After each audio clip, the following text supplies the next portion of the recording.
Roger, this interview is a little bit different in the sense we're having it before the article is actually published. Your article on pension funds as universal owners, Opportunity Beckons Leadership Calls, will be published in the course of the next few months. But I have gone through it. I think it's a fascinating article.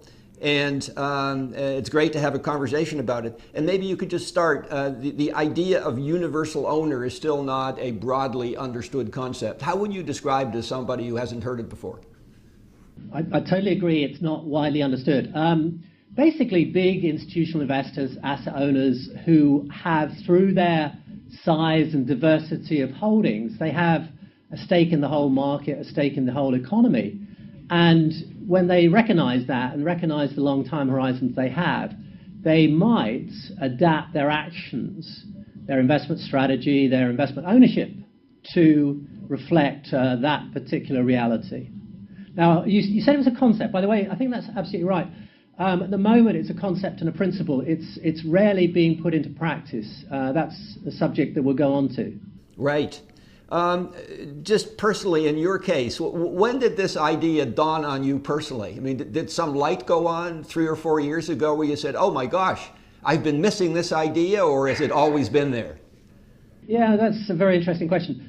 I was, like a lot of consultants, I wasn't really doing a great deal with the whole responsible investing and sustainable investing thing until maybe it was a couple of years ago. I started to think, well, this particular movement and trend is very important. It was in its early stages, maybe, but I did feel it was a sort of unstoppable force for the future. And so I invested quite a lot of time in trying to understand what was going on in that market. Came across the universal owner concept, which actually has a history back to around about 2000. Been talked about for a while, but the interesting thing for me was that I was able to use the concept slightly more in a sort of finance-first type of proposition. Because universal owner is by and large about solid granite finance. It's not about values. Values comes in as a collateral benefit for universal owners to operate this different sort of sustainable practice. But the key thing is that universal owners, if they work through, in a sense, a bit of investment principle setting, they will come out thinking that they should be changing their investment strategies a bit and working on more sustainable lines in future. So for me, it actually ticked the boxes in terms of good finance. So let's take an pension organization that's at least heard of the concept, and they've kind of been thinking about it a little bit, but really not very much. How does a pension fund become engaged? I mean, how does it teach itself, if you like, the relevance of this concept and how they can integrate it into how they think about investing? It's very much back to what I think of as being the sort of core elements of sustainable investing. Now, sustainable investing, I would generally try and define that to be long-term investing that is intergenerationally fair and also is long-term efficient. Now, when you think of the problems of sustainability, we as individuals in our work lives and we, in terms of all the individuals we interact with, we're beset with problems of short-termism. There's no question that as human beings, we're wired up to think slightly more about short-term periods like 3 months and 12 months as being the big signaling of how well we're getting on.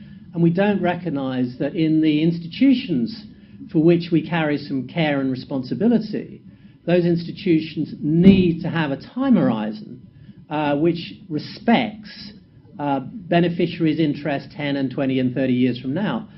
And many of the practices I see are ones where there is a price being paid for doing things the way that we do at the moment, which will come back to us at some stage in the future. Economists talk a lot about externalities. So externalities are basically unpriced elements of what organizations get up to, which lead to costs on other parties. And basically these externalities have to be thought through.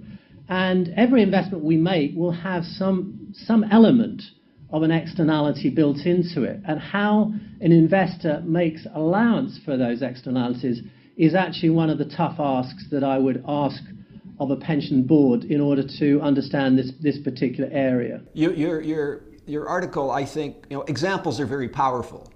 And your article takes the BP example, the BP disaster, as an example of how we can actualize and get people to visualize these externalities that you speak of. Do you want to talk a little bit about where that narrative fits into this general story? I think the narrative basically does start with a few assumptions about the way that investors look at a company like BP. They look at it rather more as though it's business as usual, and aspects of safety are kind of priced properly. But it doesn't recognize that increasingly in a resource-constrained world, and in a world where we kind of stretch harder with extractive industries, that we will necessarily have a risk that things may not quite work out the way it is planned. Basically, the way that you can see BP, I don't want to sort of describe this as a certainty to do with how it was priced. BP was basically a situation where investors didn't recognize the relationship between the approach to safety that BP was employing and the possibility of some future accident. And that accident was bound to have some sort of influence in terms of future costs to shareholders. So basically, the BP case, which is pretty much the sort of the poster child of the sustainable investing industry now. It's referred to very widely. The BP case was one where the share price responded in very, very short order to an externality, the possibility of an accident of some sort, turning into an internalized cost to shareholders. That halving of share price was quite an extraordinary feature. So investors now are a little bit more mindful of how situations like that might play out, and they have regard now, perhaps, to some of these other aspects of what might be an externality that might be priced in future. The most obvious examples here are around carbon footprints and water footprints. Right. So let's visualize the world 5 years from now. Are we still having the same kind of conversation with a few funds that get it, if you like, and a whole lot that don't? Or are we potentially now in a position of an inflection point where the pension fund community could integrate this idea much more seriously into how they think about investing than they have today?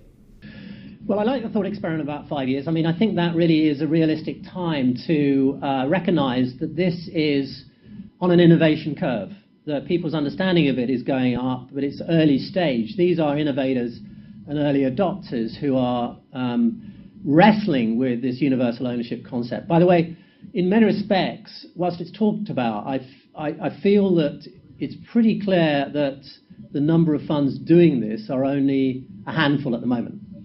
Now, what might change that? Well, for me, there's two catalysts.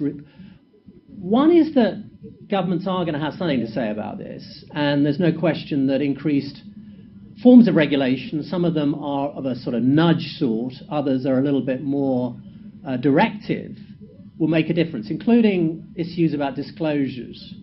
So I think that's one point here. I think there's also a force which is really to do with the collective power of the giant funds and what I call the super giant funds. If you talk about the giant funds in the world, I like to sort of draw a cutoff for whatever reason. $10 billion, you find around about 300 institutions, and that accounts for around about $12 trillion of assets. These funds talk to each other. They are influenced by each other. They look for leadership examples when they consider each other's practices.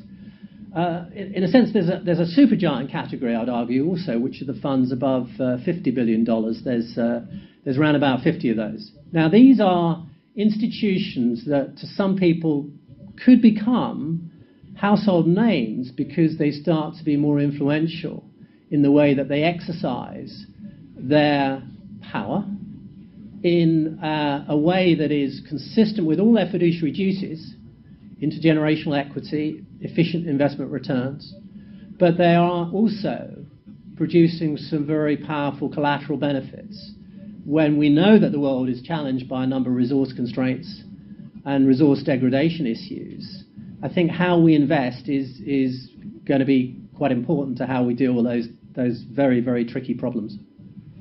Well, Roger, I think you and I should make a pact to be around 5 years from now and have this conversation again, and we'll see how far we move the yardsticks. Thank you very much.